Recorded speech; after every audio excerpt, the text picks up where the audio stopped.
biggest reasons for LGBTQ. That's one of the biggest reasons for LGBTQ. And I'm not against no homosexual or no lesbian. I love all African people, but I reserve the right to disagree with any lifestyle that threatens the survival of the traditional African family. LGBTQ is the new birth control pill. Why do I say that? 2 men cannot reproduce. 2 women cannot reproduce. And now they're even transgenderizing our children. Do you know what that means? They're manipulating and indoctrinating African children to undergo sexual surgery so they'll never be able to reproduce again. When Dwayne Wade, whose son is now legally had his birth certificate changed, he's legally a girl. Yeah. Hormone therapy.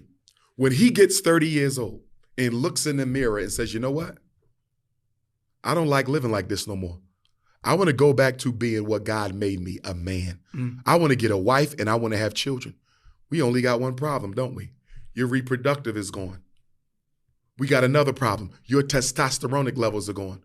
Your ability to produce healthy seed is gone. There is no going back. We are not looking at this LGBTQ thing the way we should be looking at it. It is birth control and racial extermination. Why you think Kamala Harris is traveling throughout Africa, trying to convince African countries to legalize gay marriage? Why does America care how Africa chooses to run its society? What do you care about marriage in Africa?